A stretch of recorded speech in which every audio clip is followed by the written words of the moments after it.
Hey guys, how you doing? My name is Lena and welcome to another video.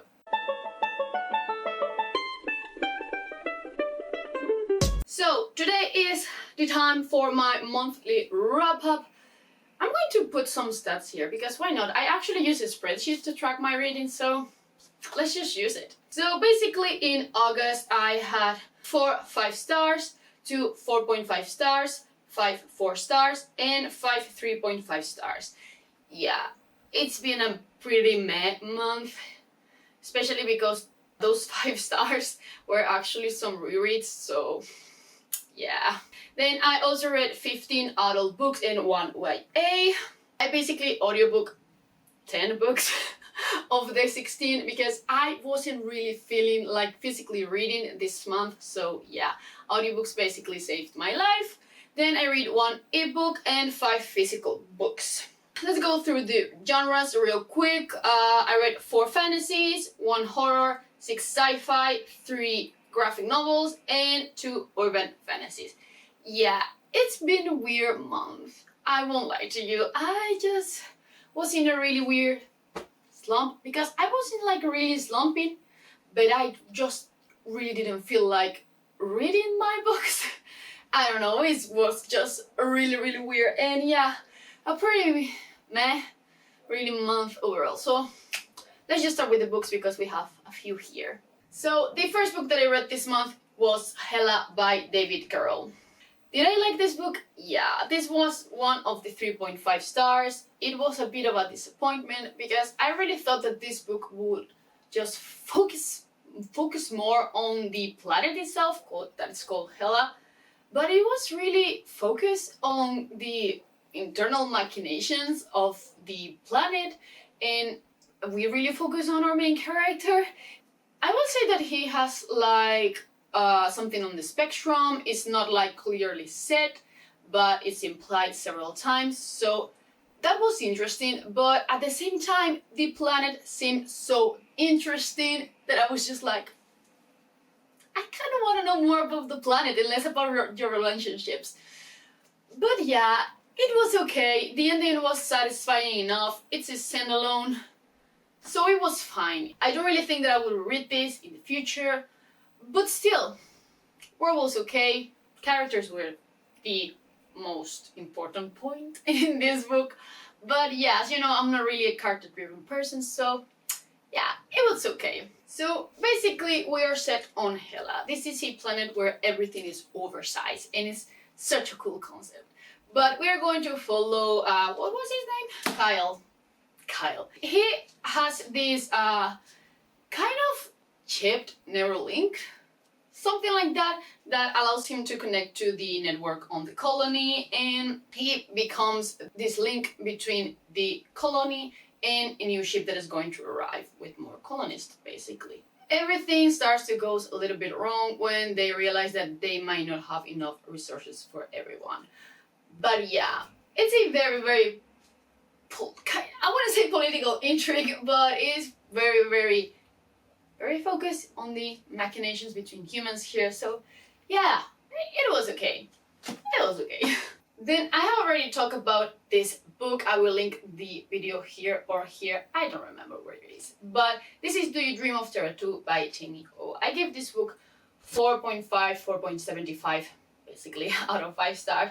And this was great. This is a kind of YA/adult. It's a really weird mix.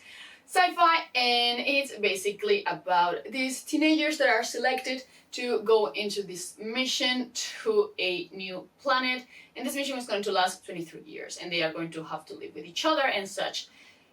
And it was fantastic. What an amazing read. It's a very slow book, so if you're not really into that, I wouldn't necessarily try it, but you do you. Also, this is again a very character-driven book, but it's just so well done. The characters are fantastic. I really like Poppy's backstory. For example, I kind of hated Harry a little bit. He didn't get the redemption for me, so that's out of the way. But the only thing that struck me really bit weird was the fact that the first 130 pages are set on Earth, basically. But I kind of think that they were necessary, so I don't really mind, but yeah, it was fantastic. I also identify myself with Kai, the lonely man that was just living alone on Mars and he just wanted to be alone. I would highly recommend that you check out the You Dream of Terra-Two if you like just kind of more, I wouldn't say necessarily cozy, but more just calm science fiction. It's a really, really low science fiction, so you wouldn't have any trouble following it. But yeah, this was great. I have already talked about this book in this video, but Malorie is the continuation to Bird Box by Josh Malerman. Was it good? Yeah, it was actually pretty good. I ended up giving this 4 stars. It was such a solid continuation. Maybe it's because my expectations were so low with this one that I was just like, yeah, it was great. I really think that it expanded this story and expanded the world. And it was such a nice thing to see, especially, I said this on my review, but there is a thing with a blind train that is so fucking smart. I loved it. I think it was such a cool concept. But yeah, I will just link the review where I gush about this book for a bit up here so you can see more. Overall, I would say that I would highly recommend you check it out, even though if you're scared because you really like Bird Box, it was still good. So after Terra-Two, I continue my sci-fi journey with Velocity Weapon by Megan E. O'Keefe. This is a pretty good science fiction. I really enjoyed this one. This was sold to me as Mass Effect meets The Expanse, and I will agree. I actually think that it's more similar to Mass Effect than The Expanse, but yeah, it's a really good description, especially the first part where it's just like the same as when the Normandy is destroyed in Mass Effect 2 and Shepard just wakes up in this kind of laboratory. Yeah, laboratory, and not everyone is telling her the truth. Yeah, it's kind of like that, and I really enjoyed it. The first chapter was just like, wow, this is Mass Effect, and I really liked it. I thought that the story was crafted greatly. It was just so fun to discover all the twists in this thing. I don't know why, but I can't stop moving my hair today, so sorry. But yeah, I really enjoyed it. I have already bought the sequel, actually, it's down there, Chaos Spectre. So I'm just super excited. The intelligent ship that we have in here was great. I loved it. I was just like, can we just root for the ship? Like all the time, and I really like it. I also really like the dual point of view. I think that it gave this story so much depth, because even though Sansa's story just starts out the novel and is very interesting and intriguing, I really think that Vera's story added so much to it and shows how the world really works. So I just really like that. But there was one character that I was just like, he really just shows up in Sansa's story, and I'm just like, okay, he's there, but that's it. So yeah, that's the only meh thing that I found, but I really liked the twist in the middle of it. It was just so good and so well crafted. I really like this series. I can't wait to continue because I really think that this could become a favorite of mine. I ended up giving this one 4 stars. It was super good. Basically, in Velocity Weapon, we follow Sanna, and she just wakes up in the ship and is told that the war is ended and all of the planets are destroyed. So yeah, that's really curious. At the same time, we're going to follow Vero 230 years prior to this event, and basically how he's maneuvering everything during the war. But yeah, it's just so cool. I would highly recommend that you check out this one if you enjoy sci-fi. This is going to break many people's hearts. I don't know about this one. This is Rosewater by Tade Thompson. I really thought that I was going to love this, but I ended up giving it 3.5 stars. I was just so confused during this book. I really expected something else out of it. Thank God I have Monica to tell me that, oh no, that book's not about that. It's just actually a spy story. And it is indeed. It's such a spy story, and I really wanted to focus it more on the aliens and on the biodome, and we only got that just in the last part of the book, so it was just really meh. I don't know, and it's really confusing. There are some bits of it that I was just like, am I listening to the right thing? And then I would just go and grab the book and read it at the same time because yeah, this doesn't make any sense. So I don't know, perhaps it was just me that I wasn't really in the mood for it, but I was just really excited for it and I don't know what I'm going to do. And also, I didn't particularly like our main character. He was really meh for me. I don't know. I kind of think that some of the secondary characters were more interesting than him. So that's not always a great thing. But yeah, I don't know. I'm just really confused by it. I will try the sequel because this world still intrigues me so much.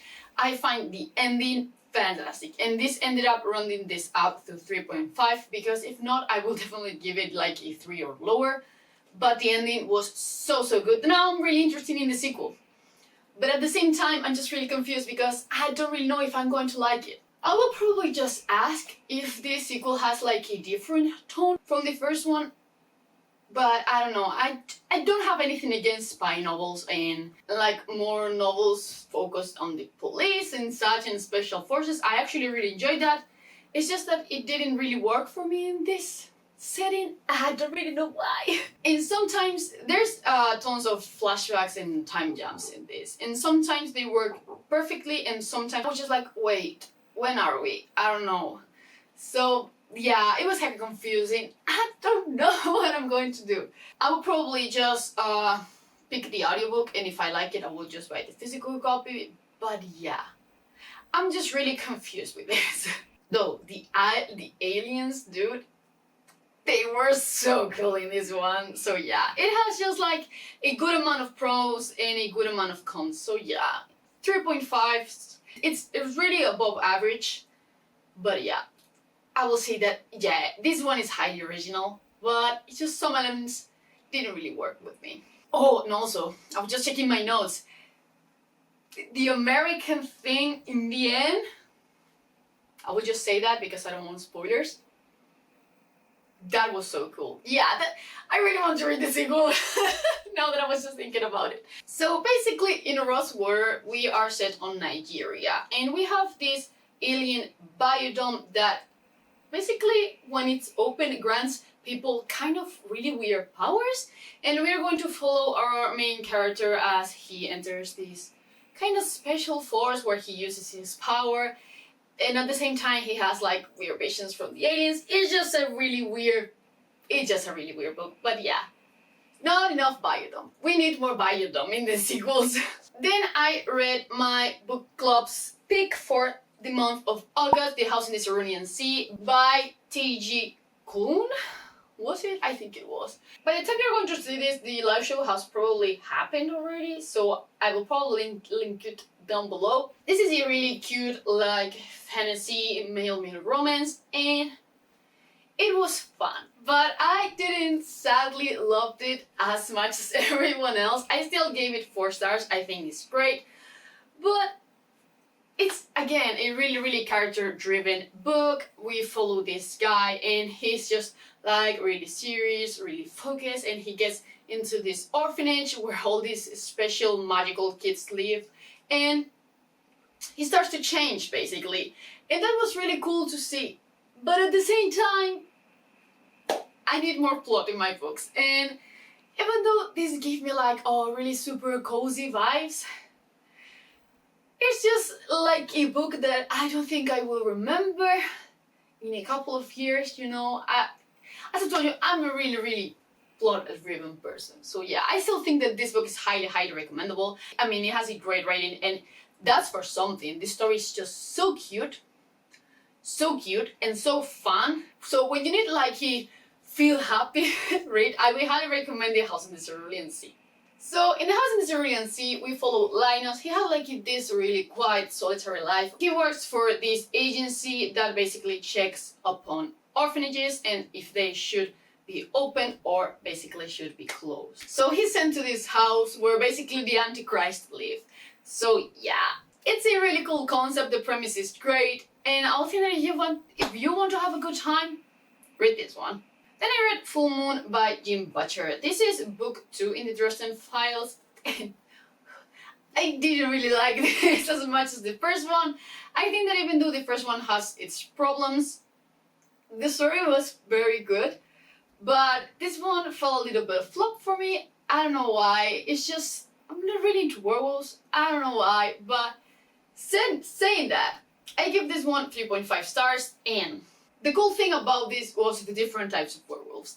Even though I just said that I don't really like them, the concept in here was just so improved from the general myth that it was great. So yeah, that I really like. Overall, I've seen some improvements from the first book, but still, I don't really like how Harry behaves towards women. I just can't click with it. I know this is less of a problem in the next books, so I will continue with the series, but I just hate when a man call himself just, I'm just like this type of old gentleman, and I'm just like, oh dude, you're not.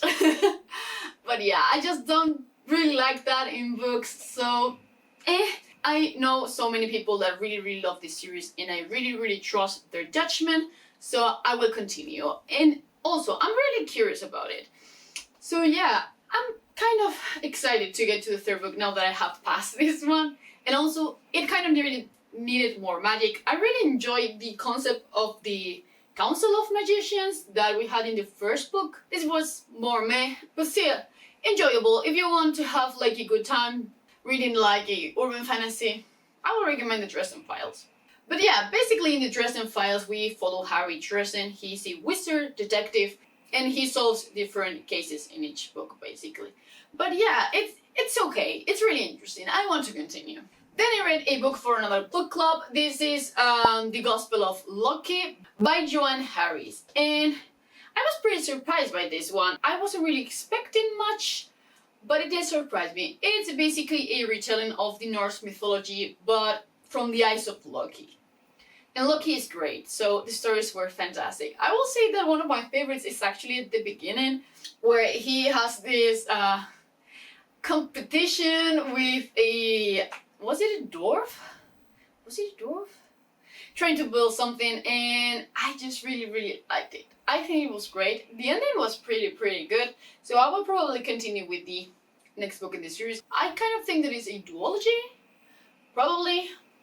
I think it is. But yeah, overall I really enjoyed it. I was so surprised by it, and I don't know, there's something about Loki that gets me all the time. I really like him. I mean, I have him over there. Well, that's Marvel Loki, but I just really liked it. So yeah, I was just super surprised by this one. I will again leave the links for the book club down below. I basically ended up giving this one 4 stars. It was really solid. Then I read the arc of The Memory of Souls by Jen Lyons. This is book 3 in the Curse of Dragons, and I loved it. Well, I'm kind of thinking of lowering my rating because I gave this one 5 stars. And when I did that, I was just so excited for the ending because it was mind-blowing a bit. So I was just like, this is 5 stars. But now that I'm thinking it more coldly, I'm thinking that the beginning was a bit slow, so I don't really think that it's a 5 stars, so I will probably lower it to a 4.75, so it's great either way. I will highly recommend this series to anyone. I really like our love triangle here.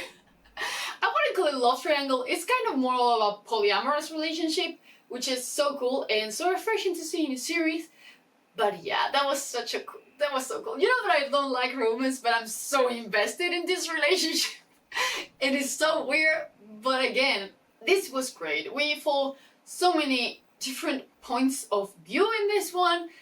It was really good. The ending, again, wow. I was not expecting that at all. I kind of didn't like it in a part where because I was just like so heartbroken. Was like, this can't be real. Please. So it was also a bit sad, but I think it was so good and so well executed.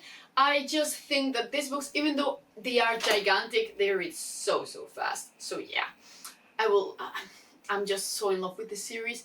I think it's going to be a 5-book series, so check this one out. But there's one character that I really want to see more of. I really like Rosewater. I don't know why. I'm such a bad person for it. But I just really like him. I think he's such a compelling, interesting character that I just want more. So give me more, Jen Lyons. I really hope that the next book is going to focus more on that. But again, the ending here... I'm just thinking about the ending and the epilogue. the epilogue was just... I really, literally can't wait for the 4th book. Thank God that they are coming out, I think, 7 months apart from each other, which is fantastic. But yeah, I really can't wait to read more. Then I talked about the 1st book in this bind up in that review, again, up here or there. So this is Firefall. This is a compendium of Echopraxia and Blindside by Peter Watts. I loved Blindside. I think it was one of the most intelligent books that I have ever read. I was blown away by it. I gushed about the book for almost 10 minutes on my review, so I was blown away by it. I loved it so much. But then we get into Echopraxia, and I already had a feeling that I wasn't going to love it as much as Blindside. And I didn't. I was just so right. So I basically gave Blindside 5 stars, and then I gave Echopraxia 3.5. I'm not even sure right now. I basically rounded everything up and gave Firefall 4 stars. I'm just so confused by Echopraxia. I really think that I would love Echopraxia if it wasn't a sequel to Blindside. I understand that it's not a direct sequel, so that's not the problem. But Blindside just hit the right spot, you know? The concept is so cool. And by the way, if you read this is a pretty hard science fiction. Read the author's note by the end. They are so good. They really explain some points of the book, so I would highly recommend that you check that out. But yeah, I'm so conflicted with Echopraxia. I don't really know what I'm going to do with it. I really want to continue to read more Peter Watts because I think that he writes my kind of science fiction, so that's making me so excited. It kind of like a bittersweet taste. I don't know. Echopraxia was just so weird. Basically, in Blindside, we are set a little bit on the future, and basically vampires are a part of society. So that is a really cool concept. That is really more explored in the 2nd book. But let's focus on Blindside for a bit. So Earth receives this call from basically this spaceship, and Earth assembles this spaceship with this crew, and they are going to meet a alien ship. Yeah, the 1st book is the first contact with aliens novel. And it was fantastic. The Blindside concept was incredible. But then in Echopraxia, we're actually set on Earth for most of it, and then we're set on a ship that's going after the first ship to see what happened. And it just didn't work for me. And I don't even know why, because it's kind of the same concept, but at the same time, it wasn't. Because we are so focused on a vampire on the 2nd book that I just wasn't feeling it. I think that the 1st book just worked with my mind and my expectations more than the sequel. So I just don't know. I don't know. Blindside is basically going to be one of my favorite books from now on. It just was so good. But yeah, I'm very conflicted with the bind up. Because I was just feeling a bit meh with everything that I was reading. I decided to download the audiobook version of Sandman. It's an Audible exclusive and it's incredible. So while I was listening to it, I also decided to read the volumes of Sandman, and I loved it. I just love this series so much. I can really wait to start collecting them again, and I can really wait for part 2 of the audiobook. It basically takes volume 1, 2, and 3. I love this one so much. I think that volume 3 was my least favorite. You know what? I'm just going to talk about all of them. I think volume 3 was my least favorite. I gave it 3 stars, but I gave both volume 1 and 2 5 stars because I love them so much. Especially the 1st book with all the cameos from John Constantine, the Justice League. It's just so cool. So cool. So yeah, I really want to keep rereading the series basically. But yeah, I'll probably continue when the next part of the audiobook comes out. It's just so good. Please check out the audiobook. If you don't really like graphic novels, check the audiobook. The concept in these books are great. We basically follow Sandman or Morpheus, the Lord of Dreams, and it's just such a cool concept. Basically, each volume is a different story, and in the first one we follow Morpheus as he is trapped by these humans. He is trying to escape and reclaim his 3 relics. So yeah, I love these things so much. I would highly recommend you check out if you like more of a fantasy with horror elements to it. I read Tiamat's Wrath by James S. A. Corey, book 8 in The Expanse. I cried so much with it.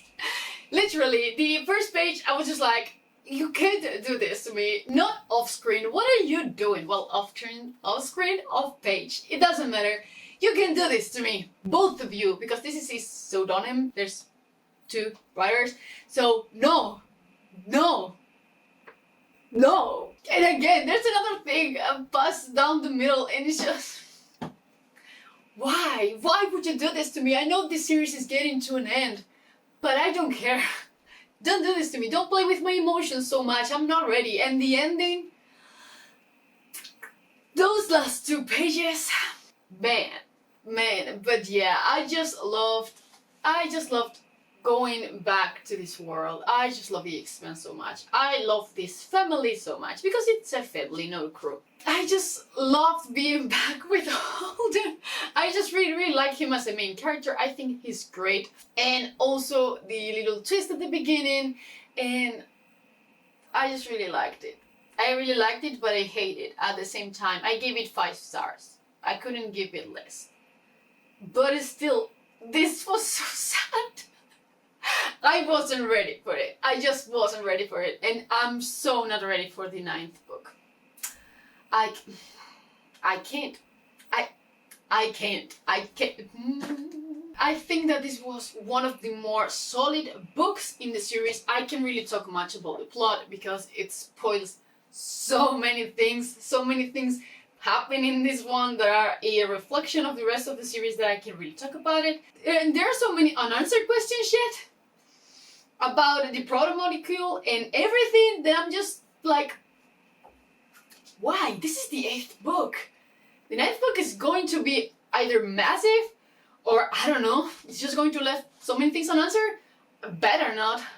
But yeah, I don't know, the series is so good. Then I read a self-published book. This is Dames and Demons by G. Campbell. And I really enjoyed this one. This was another 3.5 stars for me. But it's not because of the world, it's not because of the characters, it's because of its length. It's really short. It's full with action. And it also has like a good amount of world building, but you need to work it more. The world was fascinating. It reminded me so much to Death Stranding because in here men are the ones that basically give birth to children. And it's just such a cool concept. They actually have like an umbilical cord? Is that what? Umbilical cord? I think it is. That was fascinating. The world was so good, but yeah, it's lacking pages so badly. I would really enjoy this if it was a little bit longer. There's also some things about gender that are great, and I didn't realize it until the last pages because it's just so well done. So yeah, the world building was great. I really enjoyed it. But yeah, the characters, even though they were okay, they were a bit bland. They didn't have enough time to develop, basically. And as I told you, more pages could have fixed that. That's my only complaint. I wish that it was longer because everything felt a little bit rushed and there's so much action in each scene that it never gives you a break. So it can be a little bit tiring even though it's only 130 pages, I think. Yeah, 130. It has some pros, it has some cons. So basically in Dames and Demons, we are set in this world where we had this plague that basically took out almost every female inhabitant, and there's only 10% of women now, so they are kind of the leaders of this world. They even have like covens surrounding them, and as I've told you, they are no longer the ones that carry children. Men are, and that is such a cool concept. So we're going to follow these 2 brothers. They are thieves and they encounter this kind of book written in demonic because demons are also a thing in this world. And it was just so fascinating. So yeah, I will leave it at that because it's really short, but I would highly recommend you check it out. It's pretty interesting. And then the last book that I read was The Last Sun by Katie Edwards. This is more of an urban fantasy and the concept of it was fantastic. This was surprising. It's also a male-main romance book and I really liked it. The cast is full of men. It was just like, is there a woman in here? Well, I think there are two, basically. But yeah, overall, the world was fantastic. We're set on New Atlantis. We have shit ton of magic. We have these sigils that allow you to do magic, and I just really liked it. I also really like Rune, our main character. He was just so likable. I was just like, yeah, dude, let's get them. I kind of didn't really like Adam, the love interest. He was too much for me, so I don't know. Oh, and I really like Brad. He is basically Rune's, we can call it bodyguard, but he's kind of sworn and it's his duty to protect him no matter what. So that was so cool. I really liked this world. I think that it was fascinating and I'm just really excited to read the sequel actually. But yeah, I would highly recommend you check this one out if you want just like a really fast, light read. So in this one we follow Rune St. John. He is the last member of this fallen sun court and he is tasked with the mission of finding Lady Judgment's son Adam. When he starts looking for him, he just finds out this. He just finds, the creature finds him mostly, this ancient creature that it actually might be connected to the massacre of the Sun Court. So yeah, it was really interesting. The ending was great and it left me just wanting more. So yeah, I will definitely continue with the series. I give this one 4 stars. So have you read any of these books? In case you have, just let me know what you thought about them down below in the comments. But yeah, that's going to be all for today. I really hope that you enjoyed it and I will see you in the next one. Bye!